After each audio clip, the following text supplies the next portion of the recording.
La desaparición. El sol de la tarde caía sobre el pequeño pueblo de San Miguel de Allende, Guanajuato, pintando de dorado los edificios coloniales que rodeaban la cancha de fútbol improvisada. Era un sábado como cualquier otro en marzo de 2016, y los gritos de emoción de los niños se mezclaban con el eco de los balones contra las paredes de adobe. Mateo Hernández, de apenas 9 años, corría por la cancha con una sonrisa que iluminaba su rostro moreno. Su playera de la selección mexicana, un regalo de cumpleaños, ondeaba mientras driblaba entre sus amigos. Su padre, Roberto Hernández, lo observaba desde la banca de madera bajo un mezquite centenario, con esa mezcla de orgullo y ternura que solo un padre puede sentir. «Papá, mira», gritó Mateo antes de patear el balón hacia la portería improvisada con 2 piedras. El balón voló alto, demasiado alto, y se perdió entre los matorrales que bordeaban la cancha. «Voy por él», exclamó Mateo, corriendo hacia donde había caído la pelota. Roberto sonrió y siguió conversando con don Aurelio, el carpintero del pueblo, sobre el trabajo que tenía pendiente en su taller. El aire olía a tierra seca y a las tortillas que doña Carmen preparaba en su puesto cercano. Era uno de esos momentos perfectos que uno desearía que duraran para siempre. Pero cuando Roberto volteó a buscar a su hijo 5 minutos después, Mateo ya no estaba. «¿Dónde está Mateo?», preguntó Roberto, poniéndose de pie con el corazón comenzando a acelerarse. Los otros niños se encogieron de hombros. «Se fue por el balón, tío Roberto», respondió Pedrito, el sobrino de don Aurelio. «Dijo que lo había visto rodar hacia los nopales». Roberto caminó hacia los matorrales, llamando el nombre de su hijo. Su voz, al principio calmada, se volvió más urgente con cada paso. Los nopales se extendían hacia el cerro, creando un laberinto de senderos polvorientos que los niños del pueblo conocían como la palma de su mano. «Mateo. Mateo». Su grito resonó entre las piedras, pero solo el viento le respondió. La tarde se convirtió en noche, y la noche en una pesadilla. Roberto recorrió cada rincón del pueblo con una linterna prestada, seguido por vecinos que dejaron sus cenas para ayudar en la búsqueda. Doña Carmen cerró su puesto y se unió a las mujeres que peinaban las calles empedradas, mientras los hombres subían al cerro con lámparas y machetes. «Roberto, vamos a encontrarlo», le decía don Aurelio, poniendo una mano callosa en su hombro. «Los niños se pierden seguido por aquí. Seguro se fue más lejos persiguiendo el balón y ahora no encuentra el camino de regreso». Pero Roberto conocía a su hijo. Mateo era inteligente, responsable para su edad. Jamás se alejaría tanto sin avisar. Algo estaba terriblemente mal. La esposa de Roberto, María Elena, llegó corriendo desde la casa cuando se enteró. Su rostro, normalmente sereno, estaba desencajado por el pánico. «¿Dónde está mi niño?», preguntaba entre sollozos, aferrándose al brazo de su esposo. A las 2 de la madrugada, alguien llamó a la policía estatal. Para el amanecer, había más de 50 personas buscando por todo San Miguel de Allende. Perros policía olfatearon la playera de Mateo, siguiendo rastros que se perdían misteriosamente en el camino de tierra que llevaba a la carretera principal. «Es como si hubiera desaparecido en el aire», murmuró el comandante Vázquez, rascándose la barba gris mientras estudiaba el mapa del área. «No hay huellas, no hay rastros. Nada». Los días se convirtieron en semanas, y las semanas en meses. Los carteles con la foto de Mateo se desvanecían bajo el sol y la lluvia, pegados en cada poste de luz, cada tienda, cada autobús que pasaba por el pueblo.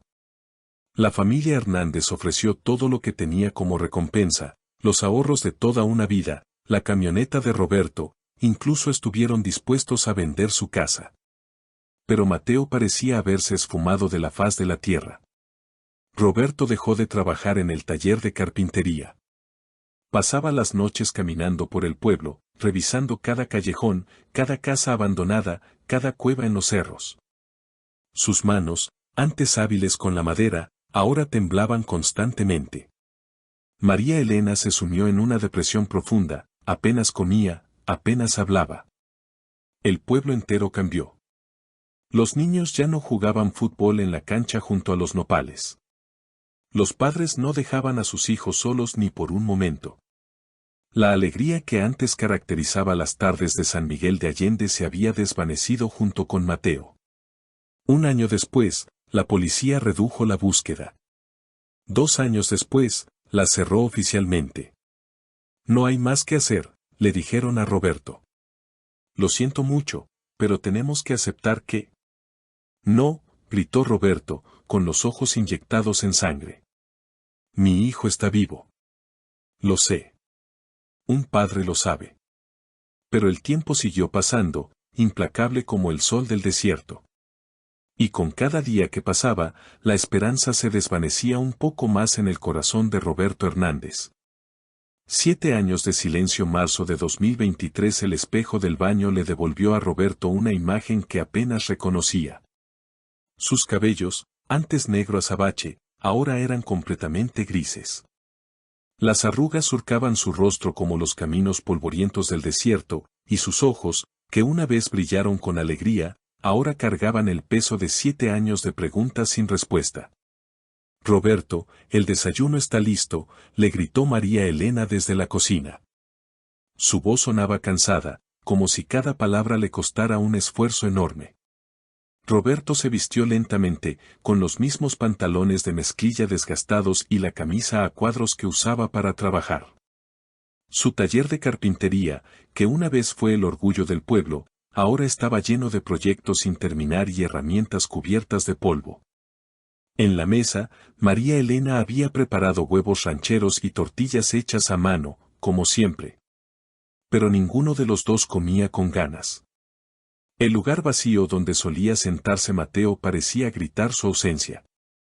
Soñé con él otra vez, murmuró María Elena, moviendo los frijoles en su plato sin probarlos. Estaba corriendo por la cancha, como ese día. Pero esta vez, cuando fui a buscarlo, estaba ahí. Roberto asintió sin levantar la vista. Él también soñaba con Mateo casi todas las noches. Sueños donde su hijo aparecía de la nada, más grande, sonriendo, explicándole que había estado bien todo este tiempo. Pero siempre despertaba con las manos vacías y el corazón roto. Los Jiménez van a vender su casa, comentó María Elena, tratando de cambiar el tema. Se van a Guadalajara. Dicen que aquí ya no pueden vivir tranquilos. Roberto sabía por qué. Después de la desaparición de Mateo, 3 familias más habían dejado San Miguel de Allende. El pueblo, que una vez fue un lugar donde todos se conocían y se cuidaban mutuamente, ahora estaba lleno de desconfianza y miedo. ¿Tú has pensado en...? María Elena no terminó la pregunta, pero Roberto sabía lo que quería decir. No, respondió firmemente. Mateo está aquí. En algún lugar. Si nos vamos, ¿cómo va a encontrarnos? María Elena suspiró. Era una conversación que habían tenido cientos de veces en los últimos años. Roberto se aferraba a la esperanza como un náufrago se aferra a un pedazo de madera, mientras que ella había comenzado a aceptar lo que parecía inevitable. Después del desayuno, Roberto caminó hacia su taller. El aire matutino olía a tierra húmeda por la lluvia de la noche anterior. Pasó por la cancha donde su hijo había jugado por última vez. Ahora estaba llena de maleza y los arcos de piedra estaban cubiertos de musgo. En el taller, intentó concentrarse en reparar una mesa que don Aurelio le había encargado meses atrás. Pero sus manos temblaban tanto que no podía sostener el martillo correctamente. Cada golpe resonaba en el silencio como un eco del pasado. Buenos días, Roberto, saludó don Aurelio desde la puerta. El anciano carpintero había envejecido mucho en estos años, pero aún conservaba la bondad en sus ojos. Buenos días, don Aurelio, respondió Roberto, limpiándose las manos en el delantal. ¿Cómo va la mesa? Roberto miró la mesa a medio terminar y suspiró. Disculpe, don Aurelio. Sé que ya debería estar lista, pero... No te preocupes, muchacho, lo interrumpió el anciano. Tómate el tiempo que necesites. Todos entendemos por lo que estás pasando. Es que, hoy se cumplen exactamente 7 años, murmuró Roberto. 7 años desde que mi Mateo. Don Aurelio se acercó y puso una mano paternal en su hombro. Roberto, hijo, tal vez sea tiempo de que consideres buscar ayuda. Hay doctores en Guanajuato que pueden ayudarte a lidiar con... No estoy loco, gritó Roberto, más fuerte de lo que pretendía. Mi hijo está vivo. Lo sé. Un padre lo sabe. Nadie dice que estés loco, respondió don Aurelio con paciencia. Pero llevas 7 años sin vivir realmente. María Elena también está sufriendo. Tal vez si hablaran con alguien. Roberto se alejó, agitando las manos. Lo que necesito es seguir buscando. Hay lugares que no he revisado, personas con las que no he hablado. ¿Qué lugares, Roberto? Has revisado cada rincón de este pueblo 1000 veces. El rancho de los Morales, al norte. Nunca me dejaron buscar ahí completamente. Los Morales se fueron hace 3 años. Su rancho está abandonado. Exactamente. Los ojos de Roberto se iluminaron con una energía desesperada. Nadie ha revisado bien ese lugar desde que se fueron. Tal vez. Don Aurelio sabía que era inútil discutir. Roberto había desarrollado una obsesión que lo consumía día y noche. En los últimos años, había acusado a medio pueblo de estar involucrado en la desaparición de Mateo. Había peleado con vecinos, había roto amistades de toda una vida, había alienado a casi todos los que una vez quisieron ayudar. Está bien, Roberto, dijo finalmente don Aurelio. Pero prométeme que no irás solo. Ese rancho está muy retirado y en mal estado. Voy a pedirle a mi cuñado que me acompañe, mintió Roberto. Sabía que nadie querría acompañarlo en otra de sus búsquedas desesperadas. Esa tarde, Roberto caminó hasta el rancho abandonado de los Morales. El camino de tierra estaba lleno de baches y la maleza había crecido tanto que apenas se podía transitar. Los edificios principales estaban en ruinas, con techos parcialmente colapsados y paredes cubiertas de grafiti. Revisó cada habitación, cada establo, cada rincón donde un niño podría haberse escondido o podría haber sido escondido. Pero solo encontró ratas, escombros y el eco de su propia respiración agitada. Al atardecer, mientras regresaba al pueblo con las manos vacías y el corazón más pesado que nunca, Roberto se detuvo en la cancha donde todo había comenzado. Se sentó en la misma banca donde había estado aquel día, bajo el mismo mezquite que ahora se veía más viejo y marchito. Mateo, susurró al viento. Si me escuchas, dame una señal. Cualquier cosa. Tu papá te necesita. Pero solo el viento le respondió, llevándose sus palabras hacia el infinito del desierto mexicano. La última búsqueda una semana después Roberto despertó antes del amanecer, como había hecho cada día durante los últimos 7 años. Pero esta mañana era diferente. Había tomado una decisión durante la noche, una decisión que sabía que podría ser la última. Se vistió en silencio para no despertar a María Elena. En la cocina, preparó café y se quedó mirando por la ventana hacia el patio trasero. Al fondo, casi oculto por los árboles de durazno que su abuelo había plantado décadas atrás, se veía el viejo galpón de madera. Ese galpón había sido el orgullo de su familia durante generaciones. Su abuelo lo había construido en los años 40 para almacenar las herramientas y la madera de su negocio de carpintería. Su padre lo había usado para guardar los tractores y implementos agrícolas cuando aún trabajaban la tierra. Y Roberto, cuando era joven, lo había convertido en su primer taller, donde había aprendido el oficio que había heredado de sus antepasados. Pero desde la desaparición de Mateo, Roberto había evitado ese lugar. Había algo en ese galpón que le traía recuerdos demasiado dolorosos. Tal vez era porque ahí guardaba las cosas de Mateo, su bicicleta roja, sus juguetes, la cuna donde había dormido cuando era bebé, todo lo que María Elena no podía soportar ver en la casa. Es hora, murmuró Roberto, tomando el último sorbo de café. Había decidido que era momento de enfrentar ese lugar. No porque esperara encontrar algo relacionado con Mateo, sino porque necesitaba cerrar ese capítulo de su vida.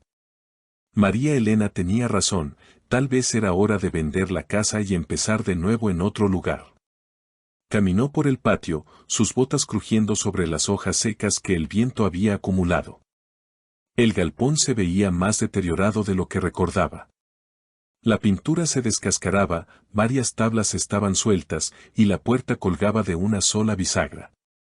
Cuando intentó abrir la puerta, ésta se atoró. La madera se había hinchado con las lluvias y el tiempo. Roberto tuvo que empujar con fuerza, y cuando finalmente cedió, se abrió con un chirrido que resonó en la tranquilidad del amanecer. El interior estaba sumido en penumbras. Rayos de sol se filtraban por las grietas en las paredes, creando patrones de luz y sombra en el suelo de tierra. El aire olía a madera vieja, polvo y humedad. Roberto encendió la linterna de su teléfono e iluminó el interior. Ahí estaba todo, tal como lo había dejado hace 7 años. La bicicleta roja de Mateo, cubierta de polvo y telarañas. Cajas de cartón con sus juguetes. Una mesa de trabajo que había hecho su padre. Herramientas herrumbrosas colgadas en las paredes. Se acercó a la bicicleta y pasó la mano por el manubrio. «Te encantaba esta bicicleta», murmuró. «Decías que con ella podías volar». Comenzó a mover cajas, decidido a organizarlo todo para poder vaciarlo. Algunas estaban tan deterioradas que se deshacían en sus manos. Otras estaban selladas con cinta adhesiva que se había vuelto pegajosa y amarilla con el tiempo. Mientras trabajaba, los recuerdos lo inundaron. Mateo ayudándolo a organizar las herramientas cuando tenía 5 años. Mateo haciendo aviones de papel en la mesa de trabajo. Mateo escondido detrás de las cajas jugando a las escondidas. «Papá, no me encuentras», le gritaba Mateo, riéndose desde su escondite. «Ay, ¿dónde estará mi hijo?», respondía Roberto, fingiendo no verlo. «Seguro se fue a la luna». «No, papá. Estoy aquí». Roberto se detuvo, con las manos temblando. Por un momento, había escuchado la voz de Mateo tan claramente como si estuviera ahí. Sacudió la cabeza, tratando de alejar los recuerdos. Siguió trabajando, moviendo cajas hacia el centro del galpón. Había más cosas de las que recordaba. Muebles viejos, herramientas que no había usado en años, cajas con documentos familiares. Fue entonces cuando vio algo extraño. En la esquina más alejada del galpón, detrás de una pila de madera vieja, había algo que no recordaba haber puesto ahí. Parecía una caja, pero estaba cubierta por una lona azul descolorida. Roberto se acercó, apartando las tablas de madera. Su corazón comenzó a latir más rápido. Esa lona no era suya. Y definitivamente no recordaba haber puesto nada en esa esquina. Con manos temblorosas, levantó la lona. Lo que vio lo hizo caer de rodillas. Era una caja de madera, pero no cualquier caja. Era una caja que él mismo había hecho años atrás, cuando Mateo era pequeño. Una caja especial, decorada con pequeños balones de fútbol tallados en la madera. La había hecho como cofre del tesoro para que Mateo guardara sus cosas más preciadas. Pero esa caja se suponía que estaba en el cuarto de Mateo. Roberto la abrió con manos temblorosas. Adentro había cosas que hicieron que el mundo se tambaleara bajo sus pies. La playera de la selección mexicana que Mateo llevaba el día que desapareció. Perfectamente limpia y doblada. Sus tenis favoritos, los que tenía puestos aquel día. Un cuaderno con dibujos. Dibujos que Roberto nunca había visto antes. Y una carta. Una carta escrita con la letra infantil de Mateo, pero que decía cosas que ningún niño de 9 años debería saber. Roberto tomó la carta con manos que no podían dejar de temblar. La letra era inconfundiblemente de Mateo, pero las palabras. «Papá, si estás leyendo esto, significa que finalmente me encontraste. No te asustes. Estoy bien». Mejor que bien. Pero no puedo volver a casa todavía. Hay cosas que necesitas saber. Cosas que van a cambiar todo lo que creías saber sobre mí, sobre nuestra familia, sobre lo que realmente pasó ese día. Roberto leyó la carta 1, 2, 3 veces. Su mente se negaba a procesar lo que veían sus ojos. María Elena, gritó con toda la fuerza de sus pulmones. María Elena, ven aquí. Su voz resonó por todo el pueblo, desesperada, llena de una mezcla de terror y esperanza que hizo que los perros comenzaran a ladrar y que las ventanas se abrieran de par en par. María Elena llegó corriendo, con la bata de dormir puesta y el cabello revuelto. ¿Qué pasa? ¿Qué pasó? Roberto no podía hablar. Solo señalaba la caja, la carta, la ropa de Mateo. María Elena se acercó, vio el contenido de la caja, y el mundo se detuvo. No es posible, susurró. No es posible. Pero ahí estaba todo. La evidencia innegable de que Mateo había estado ahí, en ese galpón, después de su desaparición. Y no solo eso, la carta sugería que él mismo había dejado esas cosas ahí. ¿Qué significa esto, Roberto?, preguntó María Elena, con la voz quebrada. ¿Qué significa todo esto? Roberto tomó la carta y la leyó en voz alta, con la voz temblando. Papá, no pude decirte esto antes, pero ahora que han pasado 7 años, creo que estás listo para saber la verdad. El día que desaparecí, no fui secuestrado. No me perdí. Tomé una decisión. Una decisión que un niño de 9 años no debería haber tomado, pero que sabía que era necesaria. Hay personas en este pueblo que no son lo que parecen. Personas que sabían cosas sobre nuestra familia que nosotros no sabíamos. Y yo descubrí algo ese día, algo que me hizo entender que tenía que irme para protegerte a ti y a mamá. Roberto dejó de leer. Sus manos temblaban tanto que no podía sostener el papel. Sigue leyendo, murmuró María Elena, con lágrimas corriendo por sus mejillas. Sé que esto suena imposible. Sé que piensas que un niño de 9 años no puede planear algo así. Pero papá, yo no era un niño normal. Nunca lo fui. Y tú lo sabías, aunque nunca lo dijiste en voz alta. Sabías que yo veía cosas que otros no veían, que sabía cosas que no debería saber, que entendía conversaciones que creías que no estaba escuchando. María Elena se cubrió la boca con las manos. Era cierto. Mateo siempre había sido un niño, diferente. Demasiado maduro para su edad, demasiado perceptivo, demasiado inteligente. Pero ellos habían pensado que era solo un niño muy despierto. ¿Hay más?, preguntó María Elena. Roberto continuó leyendo. En el cuaderno que está en esta caja, dibujé todo lo que vi y escuché en las semanas antes de irme. Papá, nuestra familia está en el centro de algo muy grande, algo que comenzó con el abuelo y que ahora nos incluye a todos. Pero no puedo decirte más en esta carta. Si realmente quieres encontrarme, si realmente quieres saber la verdad, tienes que seguir las pistas que dejé. Pero ten cuidado, papá. Una vez que sepas la verdad, no podrás volver atrás. Y tal vez prefieras no saberla. La carta terminaba ahí, pero había una postdata. PD, revisa debajo de la tabla suelta, la tercera desde la esquina. Ahí está la primera pista. Te amo, papá. A ti y a mamá. Y algún día entenderán por qué hice lo que hice. Roberto y María Elena se miraron. 7 años de dolor, de búsqueda desesperada, de preguntas sin respuesta, y ahora esto. ¿Crees que realmente?, comenzó María Elena. No sé qué creer, respondió Roberto. Pero vamos a averiguarlo. Se dirigieron hacia la esquina que mencionaba la carta. Roberto contó las tablas desde la esquina y encontró la tercera.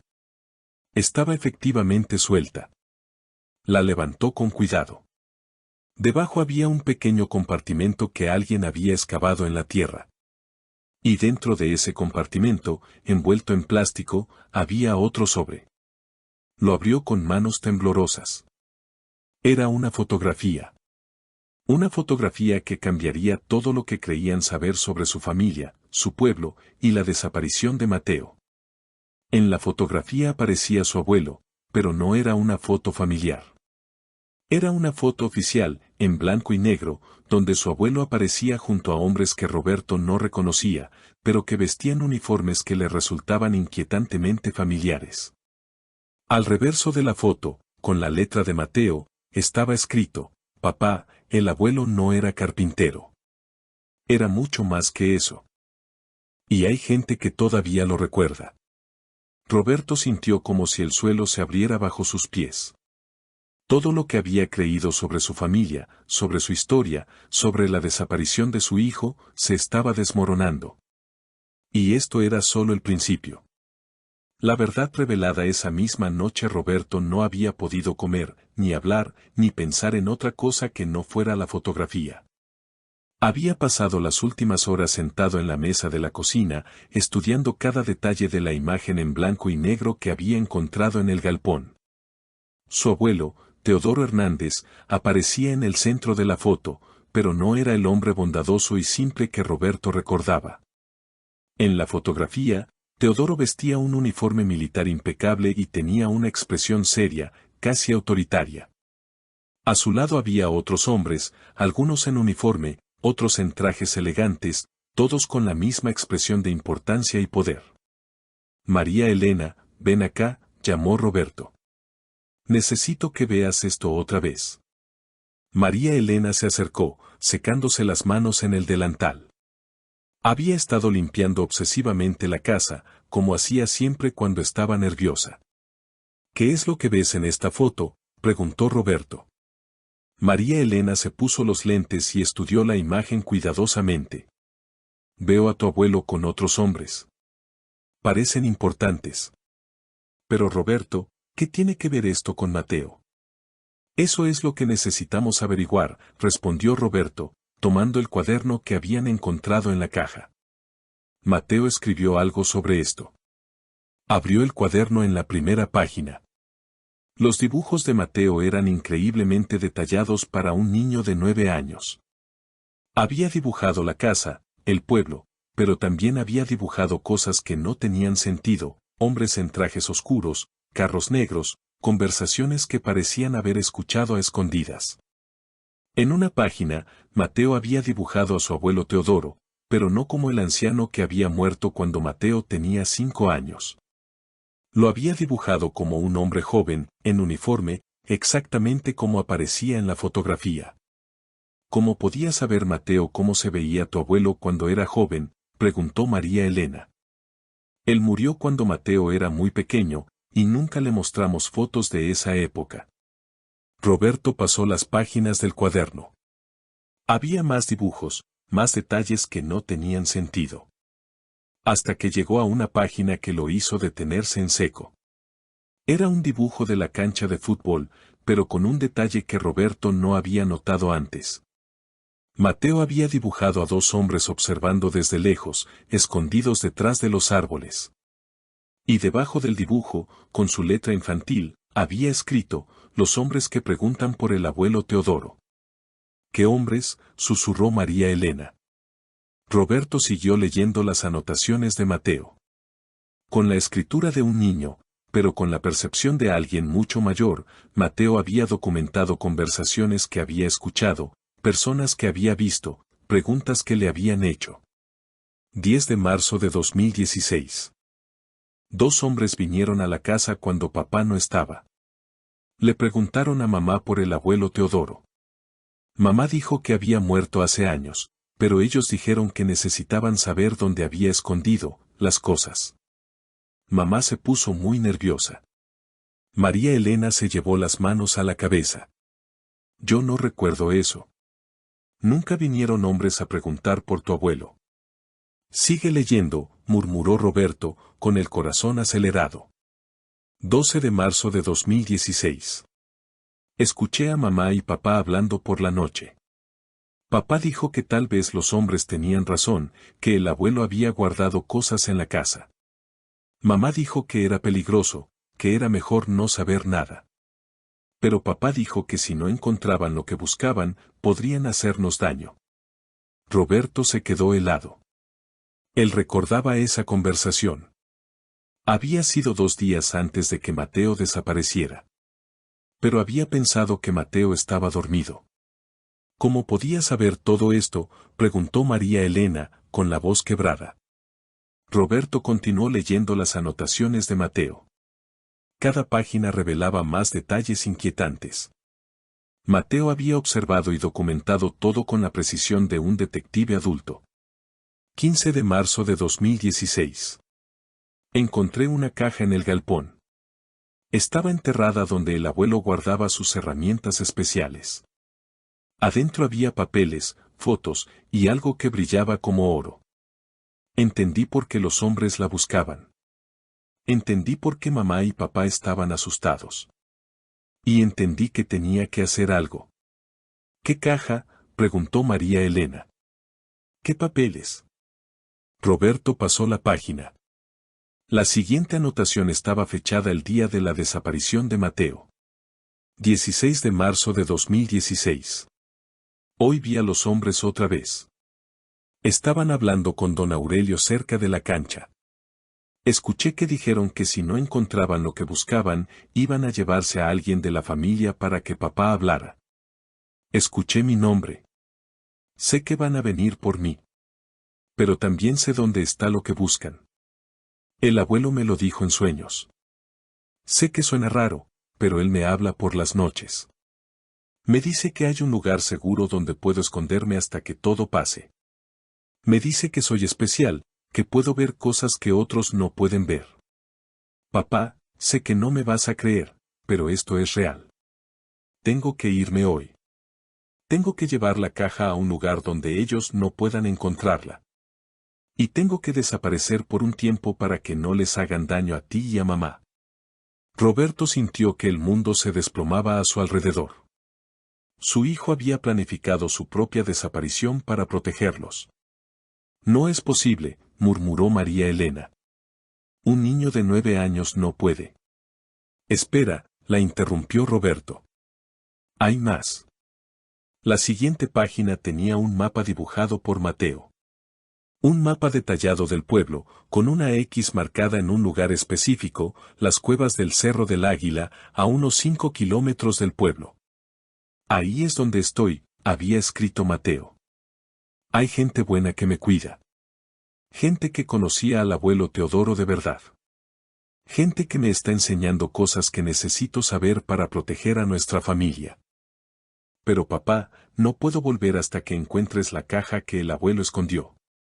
No puedo volver hasta que entiendas quién era realmente el abuelo y por qué esos hombres nos buscan. Roberto cerró el cuaderno y se quedó en silencio por varios minutos. María Elena lloraba silenciosamente, tratando de procesar toda la información. Roberto, dijo finalmente María Elena, ¿tú sabías algo sobre tu abuelo? Algo que no me hayas contado. Roberto negó con la cabeza. Mi abuelo era carpintero. Eso es todo lo que sé. Cuando murió, revisé todas sus cosas. No encontré nada extraño. Pero Mateo encontró algo, murmuró María Elena. Encontró algo que nosotros no vimos. Roberto se levantó bruscamente. Tenemos que ir al galpón otra vez. Tenemos que buscar esa caja que Mateo mencionó. Salieron al patio trasero con linternas. El galpón, que unas horas antes había revelado sus primeros secretos, ahora se veía diferente bajo la luz de la luna. Roberto comenzó a revisar el lugar donde su abuelo solía guardar sus herramientas. Movió cajas, apartó maderas viejas, excavó en la tierra del suelo. Aquí, gritó de repente. Hay algo aquí. Efectivamente, a unos 50 centímetros bajo tierra, había una caja metálica. Era pesada, estaba sellada con cera, y tenía grabado el nombre Teodoro Hernández en la tapa. La llevaron a la casa y la abrieron sobre la mesa de la cocina. Lo que encontraron dentro cambió todo lo que creían saber sobre su familia. Había documentos oficiales, todos con sellos y firmas importantes. Había fotografías de Teodoro en diferentes uniformes, en diferentes épocas. Había cartas escritas en varios idiomas. Y había algo que hizo que Roberto se sentara pesadamente en la silla. Su abuelo no había sido carpintero. O al menos, no solo carpintero. Según los documentos, Teodoro Hernández había sido un agente de inteligencia durante la Segunda Guerra Mundial. Había trabajado para el gobierno mexicano ayudando a refugiados europeos a esconderse en México. Había sido responsable de proteger a familias enteras que huían de la guerra. Pero más importante aún, había sido el guardián de un tesoro. Un tesoro que las familias refugiadas le habían confiado antes de morir, con la promesa de que se los devolvería a sus descendientes si algún día aparecían. Por eso los hombres nos buscan, murmuró Roberto. Por eso Mateo tuvo que irse. En el fondo de la caja había una carta escrita por Teodoro, dirigida a sus descendientes. Si están leyendo esto, significa que finalmente me encontraron. He pasado toda mi vida protegiendo un secreto que ahora les corresponde a ustedes. En algún lugar de esta propiedad está escondido un tesoro que no me pertenece.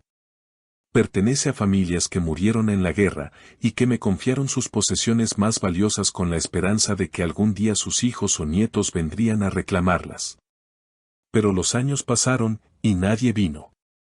Y ahora hay gente malvada que quiere robarse ese tesoro. Si algo me pasa, si aparecen hombres preguntando por mí, escóndanse. Protejan a los niños. Y solo entreguen el tesoro a las personas correctas. Roberto siguió leyendo. Al final de la carta, su abuelo había escrito una dirección: Cerro del Águila, Cueva del Coyote. Busquen a Esperanza Morales. Ella sabrá qué hacer. Esperanza Morales, exclamó María Elena. Esa es la abuela de Pedrito. Vive en las cuevas del cerro. Roberto se puso de pie de un salto. Ahí es donde está Mateo. Esperanza lo ha estado cuidando todos estos años. Sin pensarlo dos veces, Roberto y María Elena subieron a la camioneta y condujeron por el camino de tierra hacia el Cerro del Águila. Era medianoche, pero no podían esperar hasta el amanecer.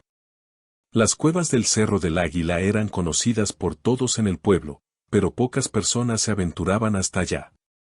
Se decía que Esperanza Morales, una anciana de más de 80 años, vivía ahí como ermitaña, cuidando las cuevas y los secretos que guardaban.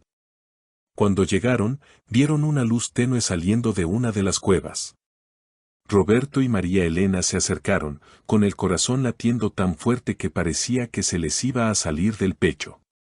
«Esperanza», gritó Roberto. «¿Esperanza Morales?». Una voz anciana les respondió desde adentro de la cueva: «Ya era hora de que vinieran. Los he estado esperando durante 7 años». Roberto y María Elena entraron en la cueva. Era más grande de lo que habían imaginado, con varios cuartos naturales conectados por túneles. Estaba iluminada por velas y lámparas de aceite, y las paredes estaban cubiertas de fotografías y documentos. Y ahí, sentado en una mesa de madera, leyendo un libro, estaba Mateo. Ya no era el niño de 9 años que había desaparecido. Era un adolescente de 16 años, alto, fuerte, con los ojos inteligentes de su padre y la sonrisa dulce de su madre. «Hola, papá», dijo Mateo, levantándose lentamente. «Hola, mamá». Sabía que finalmente me encontrarían. María Elena se desplomó, sollozando. Roberto se quedó paralizado, sin poder creer lo que veían sus ojos. «Mateo», susurró. «¿Realmente eres tú?». Mateo se acercó y abrazó a sus padres. «Soy yo, papá. Soy yo. Y tengo mucho que contarles». Esperanza Morales se acercó. Era una anciana pequeña, con el cabello blanco trenzado y los ojos más sabios que Roberto había visto jamás. «Tu abuelo me pidió que cuidara a la familia», dijo Esperanza. «Cuando Mateo vino a mí esa noche, supe que era tiempo de cumplir mi promesa. Pero también supe que él no era un niño ordinario. Tenía un don, Roberto. Un don que heredó de Teodoro. ¿Qué don?, preguntó Roberto. El don de ver el futuro, respondió Mateo.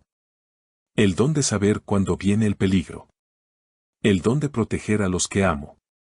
Mateo les explicó todo. Cómo había sabido que los hombres vendrían por él. Cómo había encontrado la caja de su abuelo. Cómo había planificado su desaparición para protegerlos. Cómo Esperanza lo había escondido y cuidado durante todos estos años, enseñándole sobre su herencia y su responsabilidad. ¿Pero por qué no podías volver?, preguntó María Elena, aún llorando. Porque tenía que crecer, respondió Mateo. Tenía que aprender a controlar mi don. Tenía que entender completamente lo que el abuelo me había dejado. Y tenía que esperar a que ustedes estuvieran listos para saber la verdad. ¿Y ahora estamos listos?, preguntó Roberto. Mateo sonrió. Ahora están listos. Porque ahora saben quién era realmente el abuelo Teodoro. Ahora saben por qué somos especiales. Y ahora saben que nuestra familia tiene una misión. ¿Qué misión?, preguntó Roberto.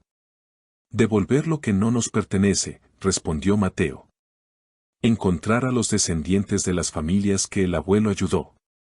Devolver el tesoro a quienes realmente les pertenece. Y proteger a otros como nosotros. Esperanza asintió. Teodoro protegió a muchas familias durante la guerra. Pero no todas sobrevivieron. Las que lo hicieron, sus hijos y nietos, aún viven en diferentes partes del mundo. Algunos ni siquiera saben que sus familias escondieron algo en México. ¿Y los hombres que nos buscaban?, preguntó Roberto. Se fueron, respondió Mateo. Cuando desaparecí, pensaron que la familia ya no sabía nada. Dejaron de buscar. Pero si hubieran encontrado el tesoro, habrían matado a toda la familia. Roberto se sentó, abrumado por toda la información. Su hijo había sacrificado su infancia para protegerlos. Había vivido 7 años lejos de casa, aprendiendo a ser el guardián de un legado que ni siquiera sabían que existía. ¿Y ahora qué?, preguntó María Elena. Ahora volvemos a casa, respondió Mateo. Juntos. Y comenzamos a cumplir la promesa que hizo el abuelo Teodoro. Una familia a la vez. Roberto miró a su hijo, que ya no era un niño pero que seguía siendo su niño. Miró a María Elena, que lloraba pero ahora de alegría. Miró a Esperanza, que les había devuelto lo que creían perdido para siempre. ¿Estás seguro de que quieres volver?, preguntó Roberto. ¿Estás seguro de que ya no hay peligro? Mateo sonrió, con esa sonrisa que Roberto había visto en sueños durante 7 años. Papá, dijo Mateo, el peligro nunca desaparece completamente. Pero ahora tenemos algo más poderoso que el peligro. Tenemos la verdad. Tenemos el amor. Y tenemos una familia que está dispuesta a hacer lo correcto, sin importar el costo. Roberto abrazó a su hijo, sintiendo como si hubiera recuperado no solo a Mateo, sino también una parte de sí mismo que había perdido hacía 7 años. Vamos a casa, murmuró. Vamos a casa y vamos a empezar de nuevo. Y mientras caminaban hacia la camioneta, con Mateo entre ellos después de 7 años de separación, Roberto supo que aunque el misterio había sido resuelto, su verdadera historia apenas estaba comenzando. La familia Hernández tenía un legado que cumplir, una promesa que mantener y un futuro que construir juntos. Y esta vez, nadie los separaría jamás. Fin.